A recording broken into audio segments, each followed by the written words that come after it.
ஒரு பேருந்துல ஒரே நெரிசல்.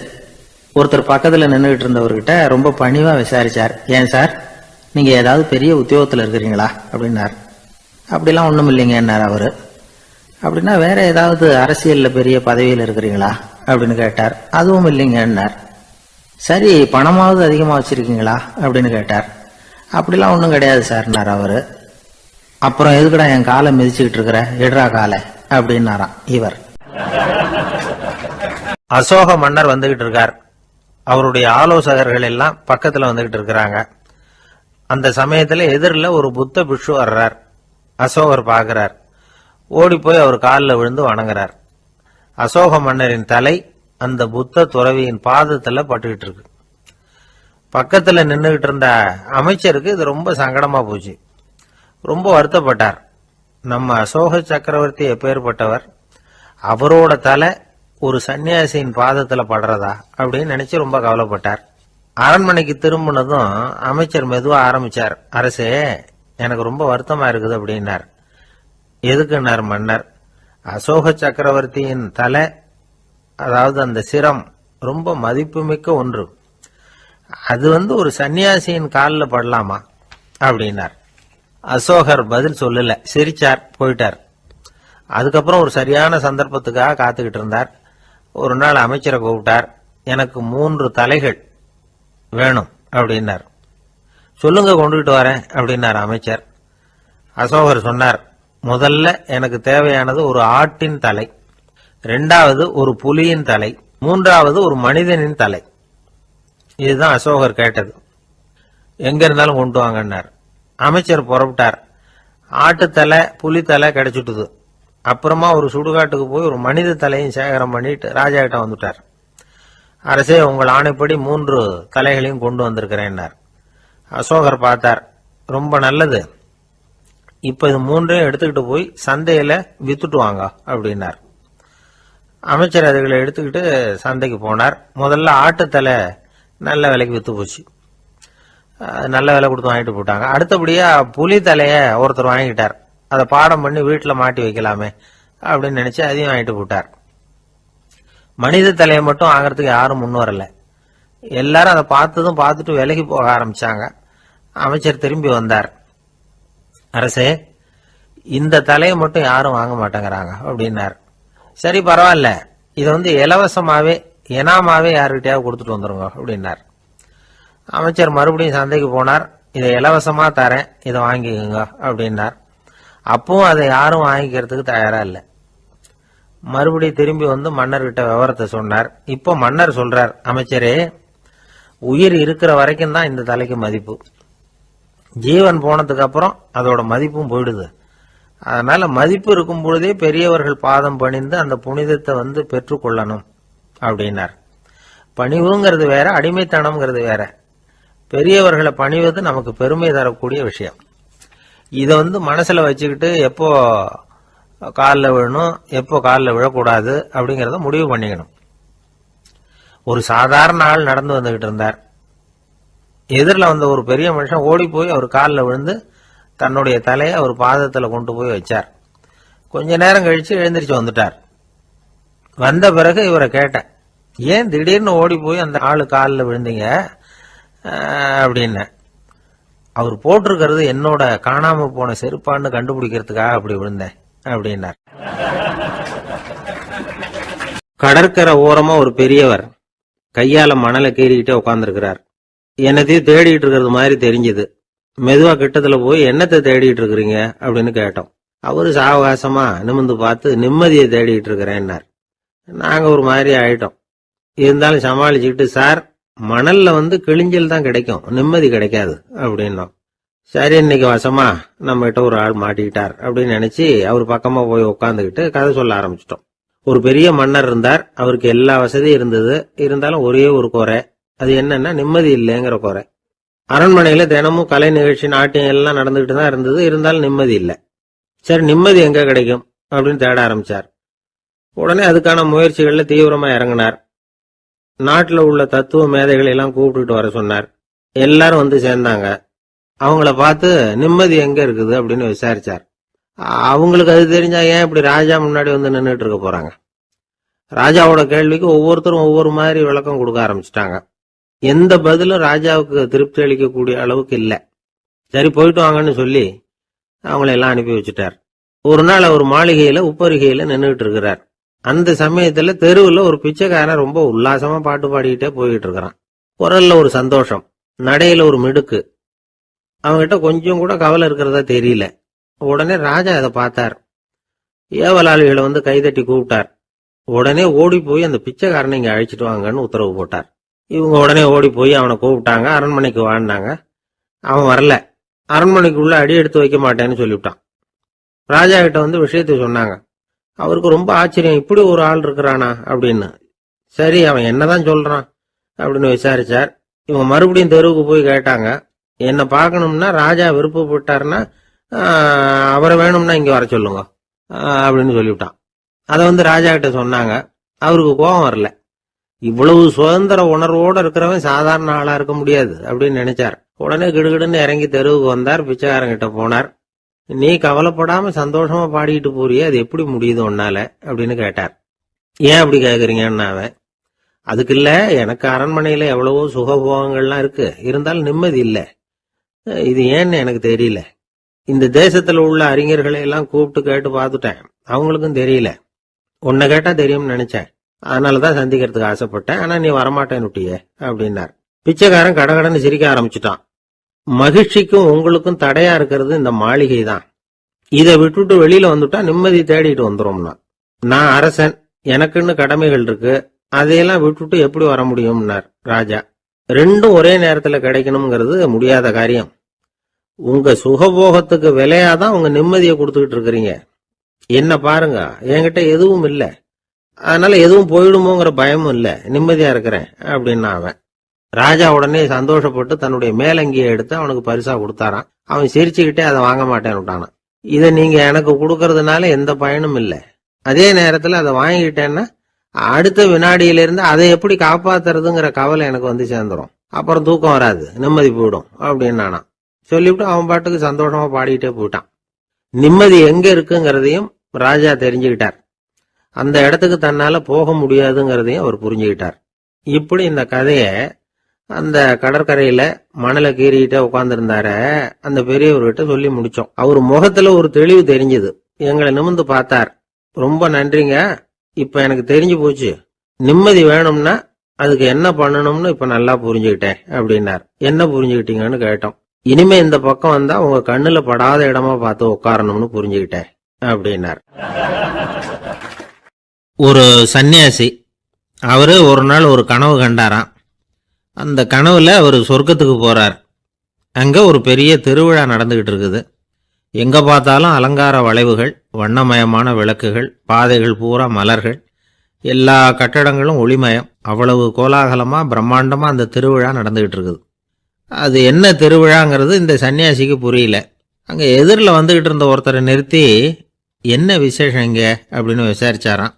உனக்கு தெரியாத விஷயம், இன்னைக்கு இறைவனுக்கு பிறந்த நாள், அதைத்தான் எல்லாரும் சேர்ந்து கொண்டாடுறோம்.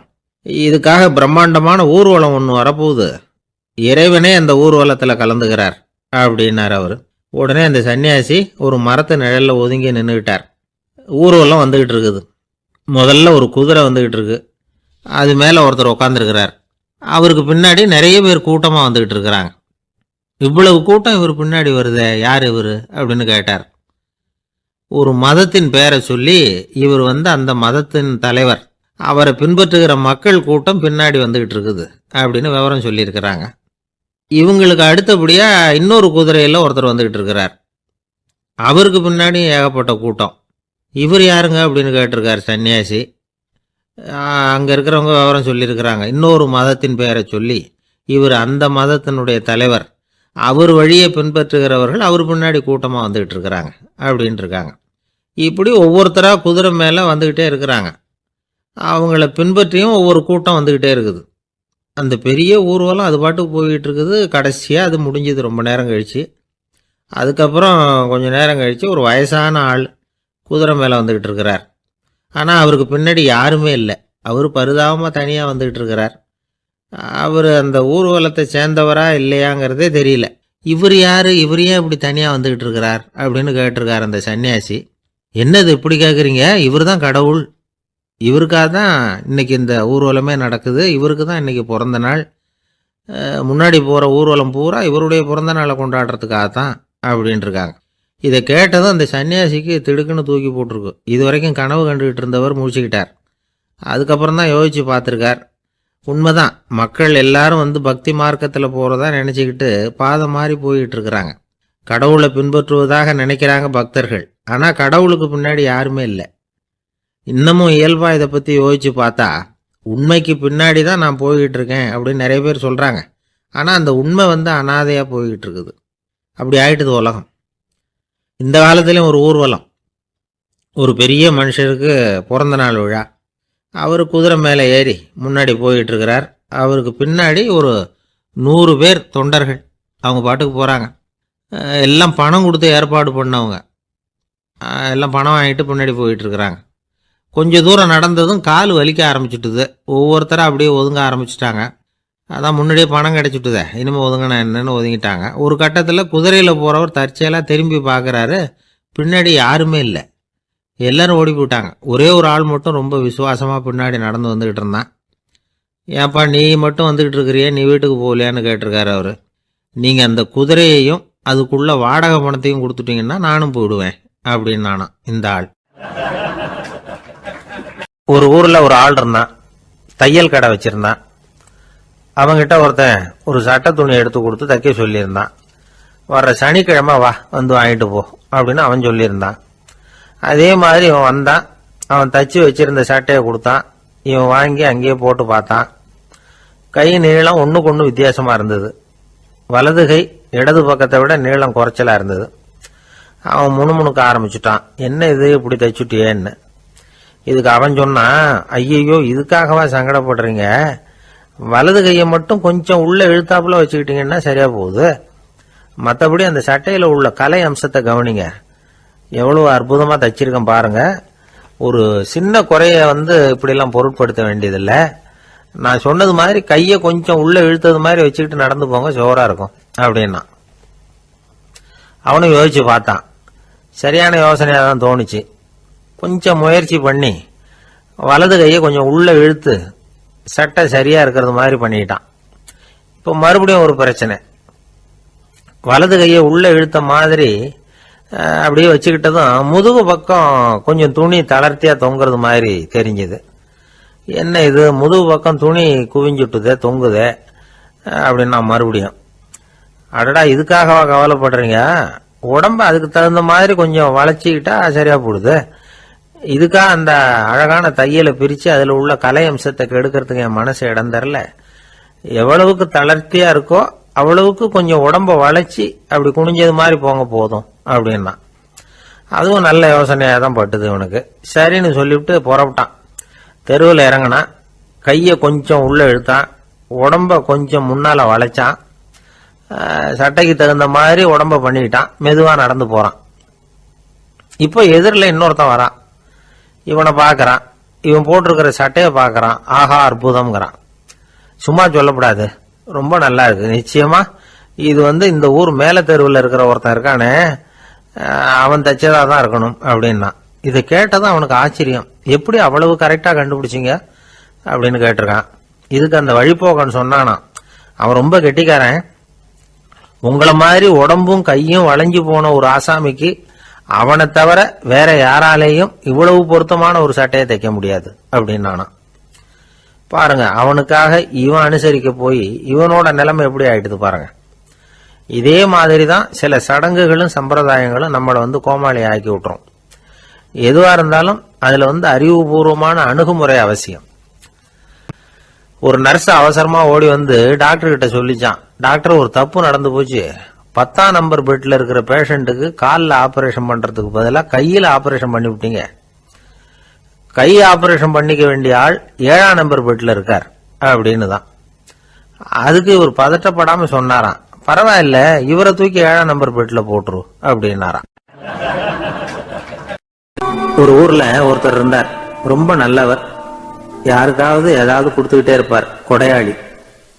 தினமும் யாராவது ஒருத்தருக்கு ஏதாவது கொடுக்கலன்னா அவருக்கு தூக்கம் வராது, அப்படி ஒரு பழக்கம்.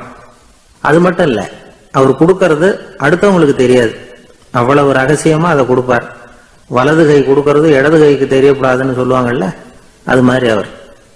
ஒரு நாள் ராத்திரி அவர் ஏற்கனவே தயாரா கட்டி வச்சிருந்த பணம் முடிச்ச கையில எடுத்துக்கிட்டு வீட்டை விட்டு வெளியில வந்தார். தெருவில் இறங்கி நடந்தார். இன்னைக்கு யாருக்கு தர்மம் செய்யறது அப்படின்னு யோசனை பண்ணிட்டு இருட்டில் நடந்து வந்துகிட்டு இருக்கிறார். யாரோ ஒருத்தர் எதிரில் வர்றது மாதிரி தெரிஞ்சுது. உடனே அவர் கிட்ட போனார். தன்கிட்ட இருந்த பணம் முடிச்சு அவசரமா அவர் கையில திணிச்சுட்டு திரும்பி வந்துட்டார். அப்பாடா, ஒரு வழியா யாருக்கும் தெரியாம இன்னைக்கு தர்மம் பண்ணியாச்சு அப்படிங்கிற மகிழ்ச்சி, மன நிறைவு அவர் முகத்துல. நிம்மதியா தூங்கினார். அப்புறம் எழுந்திருச்சார். மறுநாள் காலையில ஊரு பூரா ஒரே பேச்சு. என்ன பேச்சுன்னா, நேத்து ராத்திரி ஒரு திருடன் கையில யாரோ பணத்தை கொடுத்துட்டு போயிருக்கிறாங்க அப்படின்னு எல்லாரும் பேசிட்டு இருக்கிறாங்க. இதை கேள்விப்பட்டதும் அந்த பெரியவருக்கு ரொம்ப வருத்தமா போச்சு. அடடா, போயும் ஒரு திருடனுக்கா உதவி பண்ணிருக்கிறோம், பிரயோஜனம் இல்லாம போட்டுதே அப்படின்னு நினைச்சார். சரி, இன்னைக்கும் யாருக்காவது உதவி பண்ணணும் அப்படின்னு முடிவு பண்ணினார். ராத்திரி நேரம் வந்தது. இவர் வழக்கம் போல தெருவில் இறங்கி நடந்தார். கையில பணம் முடிச்சு. எதிரில் ஒரு பெண் உருவம் மங்களா தெரிஞ்சது. இவர் உடனே அந்த பெண் கிட்ட பணத்தை கொடுத்துட்டு திருப்தியா திரும்பி வந்துட்டார். மறுநாள் காலையில ஊர் பூரா என்ன பேசிக்கிட்டாங்க தெரியுமா? நேற்று ராத்திரி நெறி தவறி நடக்கிற ஒரு பெண்ணின் கையில யாரோ பணத்தை வச்சுட்டு போயிருக்கிறாங்க அப்படின்னு எல்லாரும் பேசிக்கிறாங்க. அடடா, இன்னைக்கும் தவறுதலா நடந்து போச்சு அப்படின்னு ஒரு வருத்தப்பட்டார். இருக்கட்டும், இன்னைக்கும் ஏதாவது தர்மம் பண்ணுவோம் அப்படின்னு நினைச்சுக்கிட்டாரு. மூணாவது நாள் ராத்திரியும் புறப்பட்டார். இப்பவும் எதிரில் ஒருத்தர் வந்தார். இவர் பணத்தை கொடுத்தார், திரும்பி வந்துட்டார். மறுநாள் மக்கள் என்ன பேசிக்கிட்டாங்கன்னா, நேற்று ராத்திரி ஒரு செல்வந்தர் கையில யாரோ பணத்தை கொடுத்துட்டு போயிருக்கிறாங்க அப்படின்னு பேசிக்கிட்டாங்களாம். அவருக்கு ரொம்ப வருத்தமா போட்டுது. என்ன இது தினம் இப்படி ஆகிட்டு இருக்குதே அப்படின்னு நினைச்சுக்கிட்டே படுத்து தூங்கினார். அன்னைக்கு ராத்திரி ஒரு கனவு. அந்த கனவுல இறைவன் வந்து சொன்னாராம், இத பாருப்பா, நீ கொடுத்த தர்மம் வீணா போயிடல. உன்கிட்ட பணம் வாங்கின அந்த திருடன் திருந்திட்டான், அந்த பொண்ணும் திருந்திட்டா, அந்த செல்வந்தனும் கொடையாளி ஆயிட்டான், எல்லாருக்கும் உதவி பண்ண ஆரம்பிச்சுட்டான் அப்படின்னு சொன்னாராம். இந்த கதையை சொன்னவர் யாருன்னா நபிகள் நாயகம். இதுல உள்ள கருத்து என்னன்னா, நல்ல மனசோட தர்மம் பண்ணுனா அது வீணா போறதில்லை. இன்னொரு கருத்து, தர்மம் வந்து தன்னை மட்டுமல்ல அடுத்தவங்களையும் தீமையிலிருந்து காப்பாற்றும். இதுதான் நாம புரிஞ்சுக்க வேண்டியது. இந்த காலத்திலேயும் இது மாதிரி சில சம்பவங்கள் நடக்கிறது உண்டு. ஒரு பெரியவர் இருட்டுல நடந்து வந்துகிட்டு இருந்தாரு. எதிரில் வந்த ஒருத்தன் வலு கட்டாயமா ஒரு கையை பிடிச்சி ஒரு பண முடிப்பை கொடுத்து வச்சுக்க சொல்லிவிட்டு விலகி போயிட்டான். பெரியவருக்கு ஆச்சரியம், இந்த காலத்திலயும் இப்படி வலது கை கொடுக்கறது இடது கைக்கு தெரியக்கூடாதுன்னு நினைக்கிற கொடையாளிகள் உண்டு போல இருக்கு அப்படின்னு யோசனை பண்ணிக்கிட்டே நடந்தார். கொஞ்ச தூரம் போயிருப்பாரு. அதுக்குள்ள அதே ஆள் திரும்பி வந்தான். கொடுத்த பண முடிப்பை திருப்பி கொடுங்க அப்படின்னு கேட்டு வாங்கிட்டான். இவருக்கு ஒன்றும் புரியல. ஏன் இப்படி பண்றேன்னார். அது ஒண்ணும் இல்லைங்க, கொஞ்ச நேரம் இதை உங்ககிட்ட கொடுத்து வச்சிருந்தேன், அவ்வளவுதான் அப்படின்னா. ஏன்னு கேட்டார். என்னை பின்னாடி போலீஸ் தேடிக்கிட்டு வந்துகிட்டு இருக்குது, அதுதான் அப்படி பண்ணேன், இப்ப போயிட்டுது, இனிமே ஒன்றும் பயம் இல்லை அப்படின்னு சொல்லிவிட்டு அவன் பாட்டுக்கு நடந்து போறான். தான் மட்டும் வாழ்ந்தா போதும் அப்படின்னு நினைக்கிறவங்க உண்டு. தானும் வாழணும், அடுத்தவங்களும் வாழணும் அப்படின்னு நினைக்கிறவங்களும் உண்டு. முதல்ல சொன்ன வகையை சேர்ந்த மனிதர்கள் எப்படி தெரியுமா? எப்படியாவது தான் மட்டும் வாழ்ந்தால் போதுங்கிற நினைப்பு தான் எப்பவும் அவங்களுக்கு இருக்கும். தங்களுடைய வளர்ச்சிக்கு எது தடையா இருந்தாலும் சரி, யார் தடையா இருந்தாலும் சரி, அதை அழிச்சுட்டு தான் மறுவேலை பார்ப்பாங்க. அவங்க எல்லாம் பாவ காரியங்களுக்கு தயங்குறதே இல்லை. அப்படிப்பட்ட வாழ்க்கை அவங்களுக்கே இடைஞ்சல அமைஞ்சு விடுறது உண்டு. அதை விளக்கறதுக்கு ஒரு கதையும் உண்டு. ஒரு ஊர்ல அப்படிப்பட்ட ஆள் ஒருத்தன் இருந்திருக்கான். நிறைய பாவங்களை செஞ்சவன். அதன் காரணமா நரகப்படுகொழியில விழுந்துட்டான். நரகப்படுகொழிங்கிறது ஒரு பெரிய கிணறு மாதிரி. ஏற்கனவே பாவம் செஞ்சவங்க நிறைய பேர் அதுல விழுந்து கிடக்குறாங்க. உள்ள ஏகப்பட்ட சத்தம், எல்லாம் அந்த பாவாத்மாக்கள் போடுற சத்தம். இப்போ விழுந்தானே, இவனும் சத்தம் போட்டான். இவன் போடுற சத்தம் கொஞ்சம் அதிகமா கேட்டுது. இந்த கிணத்துக்கு பக்கத்துல புத்தர் உட்கார்ந்துருக்கிறார். அவர் காதுல இவன் போடுற சத்தம் விழுந்தது. உடனே அந்த கிணத்தடிக்கு போனார். குனிஞ்சு பார்த்தார். சாமியை என்ன காப்பாத்துங்க அப்படின்னு கத்தனா இவன். புத்தர் அவனை கொஞ்சம் கவனிச்சு பார்த்தார். மனித சமுதாயத்துக்கு அவன் என்னென்ன கெடுதல் பண்ணியிருக்கிறாங்கிற விவரம்லாம் அவர் மனக்கண்ணில் தெரிஞ்சது. அவருக்கு எல்லாம் புரிஞ்சு போச்சு. இருந்தாலும் அவனை காப்பாத்துறதுக்கு ஏதாவது வழி உண்டா அப்படின்னு யோசிச்சார். அவன் தன்னுடைய வாழ்நாள்ல ஏதாவது நல்லது செஞ்சிருக்கானா அப்படின்னு பார்த்தார். ஒரே ஒரு சமயம் அவன் தன்னுடைய காலடியில மிதிபட இருந்த சிலந்தியை மிதிக்காமல் தாண்டி போயிருக்கிறான். இந்த ஒரு காரியத்துக்காக அவனை கரையேற்ற முடியுமா அப்படின்னு நினைச்சார். அவ்வளவுதான். உடனே அவர் கையில ஒரு சிலந்தி வந்து உட்கார்ந்துதான். அதுகிட்ட இருந்து நூல் இழை வெளிவர ஆரம்பிச்சது.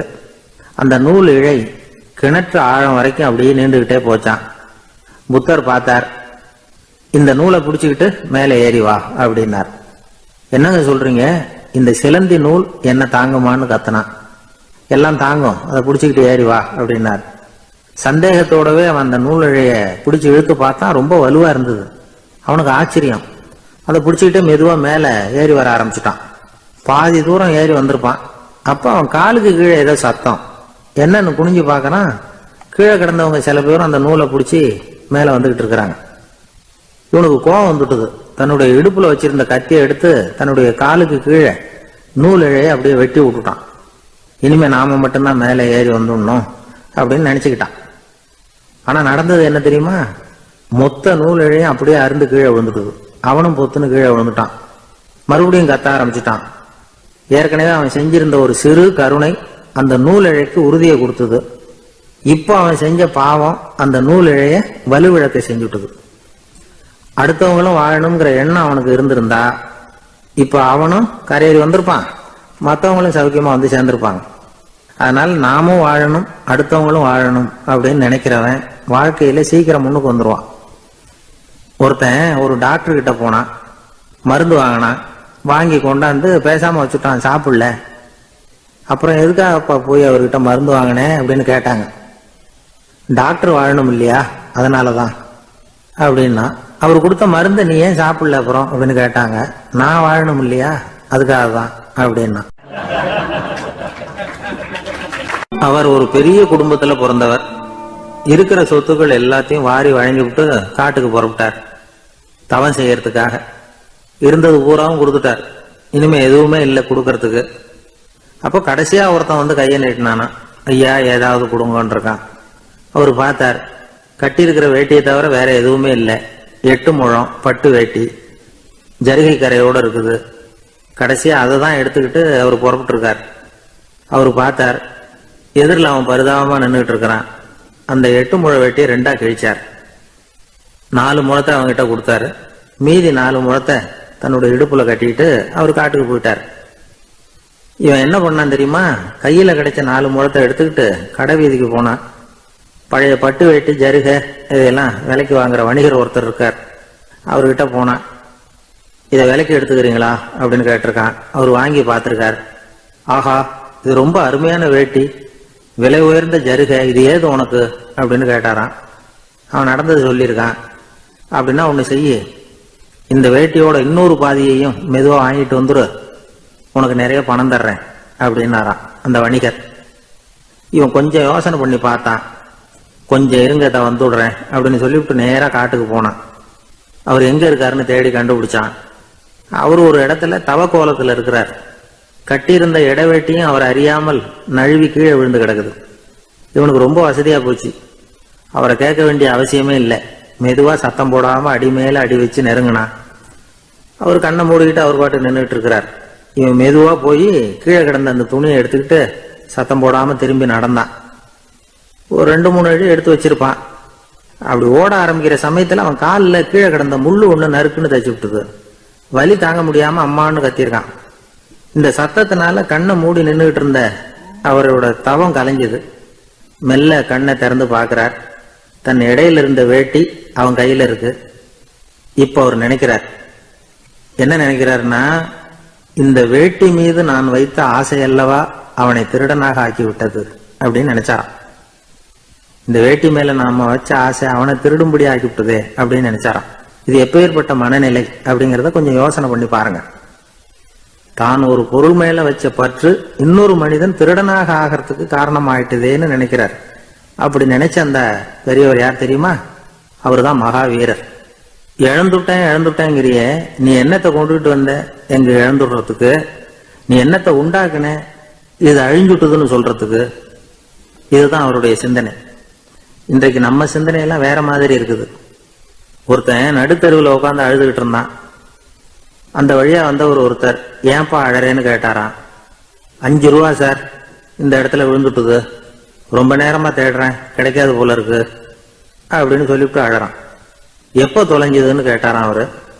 அது எனக்கு தெரியாது சார், பணத்தை தொலைச்சவன் தேடி பார்த்துட்டு போயிட்டான், நான் அவனுக்கு பின்னாடி தேட வந்தவன் அப்படின்னு நானா இவன். ஊர்ல ஒரு ஆள் இருந்தான். அவன் ஒரு நாள் கோயிலுக்கு போனான். கடவுள்கிட்ட வேண்டிக்கிட்டான், எனக்கு ஒரு 1 லட்சம் ரூபா நீ கொடுத்தா நான் உன் சன்னதியில ஒரு தேங்காய் உடைக்கிறேன் அப்படின்னு வேண்டிக்கிட்டான். கடவுள் பார்த்தார். உடனே அவன் கண் முன்னாடி தோன்றினார். இந்தா நீ கேட்ட 1 லட்சம் ரூபாய் அப்படின்னு சொல்லி அவன் கையில பணத்தை கொடுத்துட்டு மறைஞ்சிட்டார். இவனால நம்பவே முடியல. இவ்வளவு சுலபமா கிடைக்கும்னு தெரிஞ்சிருந்தா அனாவசியமா ஒரு தேங்காய் உடைக்கிறேன்னு வேண்டி இருக்க வேண்டியது இல்லையே அப்படின்னு நினைச்சான். இருந்தாலும் வேண்டுதலை நிறைவேற்ற வேண்டியது கடமை. அதுக்காக என்ன பண்ணா, பக்கத்துல ஒரு கடைக்கு போனான். ஒரு தேங்காயை கையில் எடுத்தான். இது என்ன விலைன்னு கேட்டான். 5 ரூபான்னார் கடையில இருந்தவர். அதிகமா இருக்குதே விலைன்னா. அப்படின்னா ஒண்ணு செய்யுங்க, அடுத்த ஊருக்கு போங்க, அங்க தென்னந்தோப்பு அதிகம், அதனால அங்க இதை விட குறைஞ்ச விலைக்கு கிடைக்கும் அப்படின்னார். சரின்னு அடுத்த ஊருக்கு கிளம்புனான். அங்க போய் விசாரிச்சான். ஒரு தேங்காய் 3 ரூபாய் விலைன்னாங்க. இதுவும் அதிகமா தெரியுதேன்னா.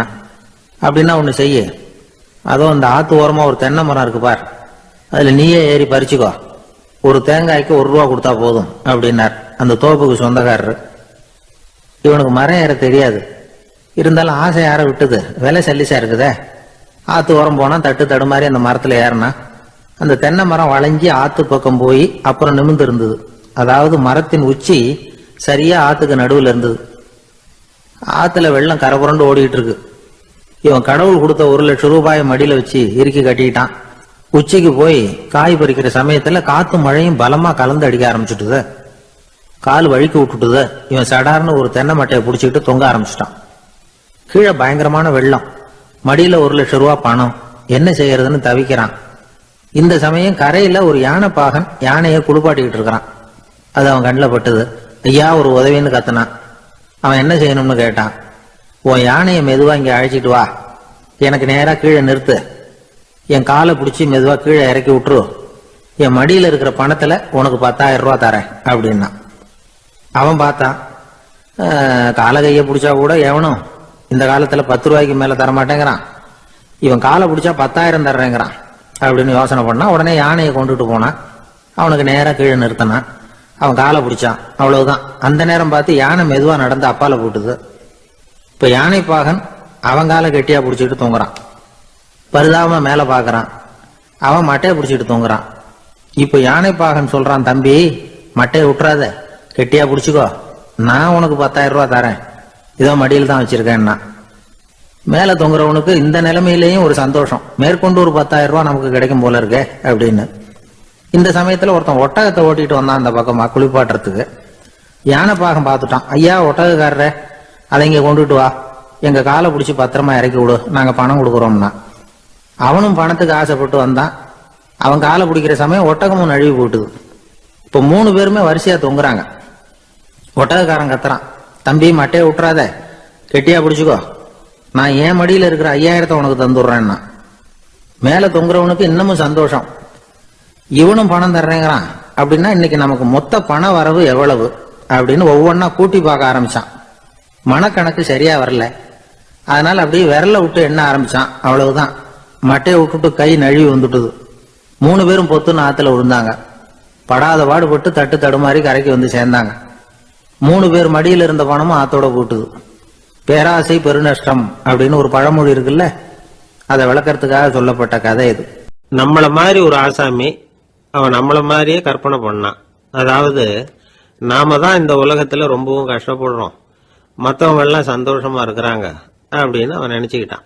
அவன் ஒரு நாள் கடவுளை வேண்டிக்கிட்டானா, சுவாமி இந்த உலகத்துல எவ்வளவோ பேர் இருக்கிறாங்க, ஒவ்வொருத்தருக்கும் ஒவ்வொரு விதமான கஷ்டம் இருக்கலாம், ஒத்துக்கிறேன், இருந்தாலும் எனக்கு அது கொஞ்சம் அதிகமா இருக்கிறது மாதிரி தெரியுது, அதனால நீங்க எனக்காக ஒரு சின்ன உதவி செஞ்சா போதும்.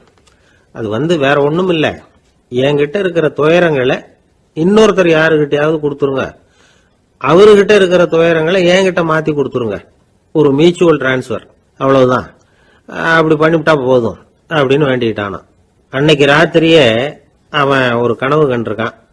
வானத்திலிருந்து ஒரு குரல் கேட்டிருக்கு. அது என்ன சொல்லிச்சு தெரியுமா? ஏ ஜனங்களே, எல்லாரும் அவங்கவங்க கஷ்டங்களை ஒரு பையில போட்டு எடுத்துக்குங்க. அப்படி எடுத்துக்கிட்டு நேரா இந்த ஊர் எல்லையில இருக்கிற கோயிலுக்கு வந்து சேருங்க அப்படின்னு அந்த குரல். ஆஹா, கடவுள் நம்ம பிரார்த்தனைக்கு செவி சாய்ச்சுட்டார் அப்படின்னு சந்தோஷப்பட்டான் இவன். உடனே என்ன பண்ணா, தன்கிட்ட இருந்த கஷ்டத்தையெல்லாம் ஒரு சாக்கு பையில போட்டு எடுத்துக்கிட்டான். வீட்டை விட்டு வெளியில வந்தான். தெருவில் இறங்கி நடக்கிறான். அங்க பார்த்தா ஏகப்பட்ட பேர் ஆளுக்கு ஒரு பைய தூக்கிக்கிட்டு கோயிலுக்கு போயிட்டு இருக்கிறாங்க. சில பேர் மூட்டையா கட்டி தலையில சுமந்துக்கிட்டு போயிட்டு இருக்கிறாங்க. இவன் பார்த்தான். இவனுக்கு ரொம்ப ஆச்சரியமா இருந்தது. ஏன்னா எல்லாரும் வச்சிருக்கிற பைய இவன் பைய விட பெருசா இருந்தது. இவன் பை தான் இருக்கிறதுலயே கொஞ்சம் சின்னதா தெரிஞ்சது. இப்ப அவன் மறுபடியும் சாமியை வேண்டிக்கிட்டான். கடவுளே, இப்ப உள்ள சூழ்நிலையை கவனிச்சா என்கிட்ட இருக்கிற பைய பரவாயில்லன்னு தோணுது. அதனால வேற பை எதையும் மாத்த வேணாம், இதுவே பரவாயில்ல, இந்த பையோட திரும்பி வீட்டுக்கு போனா போதும்னு நினைக்கிறேன் அப்படின்னு ஏதோ நினைக்க ஆரம்பிச்சுட்டான் அவன். எல்லாரும் கோயிலுக்கு போய் சேர்ந்தாங்க. கோயில்ல அந்த குரல் மறுபடியும் கேட்டுது. எல்லாரும் அவங்கவுங்க பைகளை சுகத்துல தொங்க விடுங்க. திடீர்னு விளக்குகள் அணையும், மணி அடிக்கப்படும், அதுதான் அடையாளம். அந்த சமயத்துல இருட்டுல உங்களுக்கு வேண்டிய பைய நீங்க மாத்தி எடுத்துக்கலாம், தேர்ந்தெடுத்துக்கலாம். வெளிச்சம் இருக்கிறப்பவே உங்களுக்கு பிடிச்ச பைக்கு பக்கமா பார்த்து நீங்க நின்னுக்கலாம் அப்படின்னு சொல்லி விவரம் சொல்லிச்சான் அந்த குரல். அப்படி சொன்னதுக்கு அப்புறம் திடீர்னு விளக்கு அணைஞ்சுது, மணி அடிச்சுது. கொஞ்ச நேரம் கழிச்சு மறுபடியும் விளக்குகள்லாம் எரிஞ்சுது. இப்போ பார்த்தா எல்லாரும் அவங்கவுங்க பையையே கெட்டியா பிடிச்சிட்டு நிக்கிறாங்க. இவனும் அப்படியே நிக்கிறான். இவன் மெதுவா பக்கத்துல நிக்கிறவங்க கிட்ட கேட்டானா, ஏன் நீங்க பைய கையிலேயே வச்சிருக்கிறீங்க, செவுத்துல மாட்டலையா அப்படின்னு கேட்டிருக்கான். இல்லப்பா, நீ ஏன் கையிலேயே வச்சிருக்கிறியோ அதே காரணத்துக்காக தான் நாங்களும் வச்சிருக்கிறோம். நம்ம கவலைகளை பத்தி நமக்கு ஓரளவுக்காவது தெரியும். ஆனா மத்தவங்க கவலைகள் நமக்கு பரிச்சயம் இல்லாதவை, பழக்கம் இல்லாதது. அதனால நமக்கு தெரிஞ்ச கவலைகளை சமாளிக்கிறது சுலபம். தெரியாததை சமாளிக்கணும்னா மறுபடியும் ஆரம்பத்தில இருந்து ஆரம்பிக்கணும். அதனால பழைய நண்பர்களோட வாழறது தான் மேல் அப்படின்னு நானான். அதுக்கப்புறம் அவன் தன்னோட பைய போதும்னு வீட்டுக்கு திரும்பி வந்துட்டானான். இது ஒரு பெரியவர் சொல்லி இருக்கிற கதை. அதனால நம்ம கிட்ட இருக்கிற கஷ்டங்கள் தான் பெருசு, அதை இன்னொருத்தங்கிட்ட கொடுத்துட்டு மாத்திக்கலாம் அப்படின்னு நினைக்கிறது தப்பு. இதே மாதிரி இன்னொரு சம்பவம். ஒரு ஊர்ல ஒரு நாள் ராத்திரி ஆகாயத்தில இருந்து கடவுள் குரல் கேக்குது. இந்த ஊர்ல இருக்கிற ஜனங்கள்லாம் கொஞ்சம் கவனிங்க, உங்களுக்கு ஒரு செய்தி. அதாவது இங்க இருக்கிற ஜனங்கள்லயே கொஞ்சம் கூட கவலையே இல்லாத ஆள் யாருன்னு எனக்கு தெரியணும். அதனால எல்லாரும் அவங்க கவலைகளை ஒரு பையில போட்டு எடுத்துக்கிட்டு கோயிலுக்கு வாங்க அப்படின்னாரு கடவுள். உடனே வரிசையா எல்லாரும் வர ஆரம்பிச்சாங்க. எல்லார் கையிலயும் பை இருந்தது, சின்னதும் பெருசுமா. கவலையே இல்லாத ஆள் யாருன்னு தேடினார் கடவுள். ஒரே ஒரு ஆள் மட்டும் கையில எதுவும் இல்லாம வெறும் கையை வீசிக்கிட்டு ரொம்ப ஜாலியா நடந்து வந்துகிட்டு இருந்தான். கடவுள் அவங்க கிட்ட போனார். ஏன்பா உனக்கு கவலையே இல்லையா அப்படின்னு கேட்டார். எனக்கும் சில கவலைகள்லாம் உண்டு அப்படின்னு அவன். எங்க அதெல்லாம்னு கேட்டிருக்காரு கடவுள். பின்னாடி லாரியில வந்துகிட்டு இருக்கு அப்படின்னு அவன். காட்டுல ஒரு நரி இருந்தது. ஒரு நாள் காலை நேரம் அது தன்னுடைய இருப்பிடத்திலிருந்து வெளியில வந்தது. கொஞ்ச தூரம் நடந்து வந்தது. அப்பதான் அது தன்னோட நிழலை கவனிச்சு பார்த்தது. பார்த்தா அது ரொம்ப நீளமா பெருசா இருக்குது. காலை நேரத்துல நிழல் அப்படித்தானே இருக்கும். ஆனா அந்த நரிக்கு அந்த விஷயம் தெரியல. தன்னுடைய நீண்ட பெரிய நிழலை பார்த்து ஆச்சரியப்பட்டது. ஆஹா, நாம இவ்வளவு பெருசாவா இருக்கிறோம் அப்படின்னா என்னுடைய காலை சாப்பாட்டுக்கு ஒரு யானை இல்லைன்னா ஒரு ஒட்டகம் கிடைச்சாதான் சரியா இருக்கும் போல இருக்கு அப்படின்னு முடிவு பண்ணிட்டுது. உடனே ஒரு யானை அல்லது ஒட்டகத்தை தேடி அலைஞ்சது, எங்க கிடைக்கும்னு. கிடைக்கவே இல்லை. மத்தியானம் 12 மணி ஆயிட்டுது. பசியோட அலையுது. இப்ப தன்னோட நிழலை பார்த்தது. அது மத்தியான நிழல் எப்படி இருக்கும், அது ரொம்பவும் குறுகி போய் தெரிஞ்சது. உடனே அந்த நரி என்ன நினைச்சுக்கிட்டு தான் தெரியுமா, காலை ஆகாரம் சாப்பிடாததுனால நம்ம உடம்பு இப்படி அழிச்சு போட்டுதே அப்படின்னு நினைச்சுக்கிட்டு தான். கொஞ்ச நேரம் கழிச்சு மறுபடியும் தன்னுடைய நிழலை பார்க்குது. அது இன்னமும் குறுகி போய் காலடியிலேயே வந்துட்டுது. அதுக்கு பயமா போயிடுது. ஐயோ, இன்னும் கொஞ்ச நேரத்துல நாம இறந்துருவோம் போல இருக்க, இப்ப என்ன செய்யறது? இந்த சமயத்துல ஒரு எறும்பு கிடைச்சா கூட போதும், அதை நம்ம காலை ஆகாரமா நினைச்சு சாப்பிட்டுள்ளாமே அப்படின்னு நினைச்சுதான். நம்முடைய நிழல் கூட நம்மள மாதிரியே தான் அடிக்கடி மாறிக்கிட்டே தான் இருக்குது. அது எப்பவும் ஒரே மாதிரி இருக்கிறது இல்ல. மனிதனுக்கு ஏற்படுகிற தன்முனைப்பு இருக்கு பாருங்க, ஈகோ, அது கூட ஒரு நிழல் மாதிரி தானா. அப்படி நினைக்க ஆரம்பிச்சுட்டா அதனால ஏதும் பிரச்சனை வராதான். தன்முனைப்பை நிழல் போலவே ஏற்றுக்கொள்ளுங்கள் அப்படிங்கிறது பெரியவங்க கருத்து. ஒரு காரியத்தை வெற்றிகரமா நல்ல விதமா செஞ்சு முடிக்கிறோம்னு வச்சுக்கோங்க, அந்த சமயத்துல ஒரு வித நுட்பமான தற்பெருமை நமக்குள்ள உண்டாகுது. இது இயற்கையானது, அதனால இது மேல பற்று வைக்கக்கூடாது. அப்படி வைக்க ஆரம்பிச்சுட்டா அந்த தற்பெருமை ஒரு நிரந்தர விருந்தாளியா நம்ம கிட்ட தங்கிக்கும். நம்ம நிழல் எப்படின்னு பாருங்க, நாம நடக்கும் பொழுது நம்ம பின்னாடியே வரும். தன்முனைப்பையும் அப்படியே நினைச்சுக்குங்க. நிழல் யாருக்கும் எந்த பிரச்சனையையும் உண்டாக்குறது இல்லை. ஆனா அந்த நிழலை கண்டே நாம பயப்பட ஆரம்பிச்சுட்டா நாம எதுலையும் வெற்றி காண முடியாது. நிழலோட சண்டை போடக்கூடாது. அது மாதிரி தன்முனைப்போடவும் நாம சண்டை போட வேண்டியதில்லை. இல்லாத ஒன்றோடு சண்டை போடுறது எப்படின்னா அது இருட்டோட சண்டை போடுறது மாதிரி. நாம நிழல் கிடையாது, நம்ம கிட்ட இருக்கிற தன்முனைப்பு ஒரு நிழல். நம்ம நிழலையும் நமக்கு சமமா பாக்குறோம் பாருங்க, அங்கதான் சிக்கலே ஆரம்பம். இப்போ நாம நடந்து போய்கிட்டு இருக்கிறோம், நம்ம நிழல் தரையில விழுது. யாரோ ஒருத்தர் நம்ம நிழல் மேல காலை வச்சு நடந்து போறார். உடனே அவர்கிட்ட சண்டைக்கா போறோம், ஏண்டா என் நிழலை மிதிச்ச அப்படின்னு. நமக்கு தெரியும் அது நிழல் தாங்கிறது. அவர் உங்க மேல நடக்கல, உங்களுடைய நிழல் மேலதான் நடக்கிறார். அது மாதிரி உங்க தன்முனைப்பின் மேல யாராவது நடந்தா உங்களை அவமானப்படுத்துறதா நினைக்கிறீங்க. காரணம் நாமளும் நம்ம தன்முனைப்பும் ஒண்ணுங்கிற நினைப்பு தான் காரணம், மற்றபடி வேற ஒண்ணும் கிடையாது. நம்ம நிழல் மேல நடக்கிறவர் நம்மளை காயப்படுத்துறது இல்லை. தன்முனைப்பை வேண்டாத ஒன்னாவும் பார்க்க வேண்டியதில்லை. அது இயற்கை. நிழலை உங்க முன்னாடி வைக்க வேணாம், அது உங்க பின்னாடியே இருக்கட்டும். நிழலின் நிழலாகி விடாதீர்கள், நீங்கள் நீங்களாகவே இருங்கள். இதுதான் சான்றோர் சிந்தனை.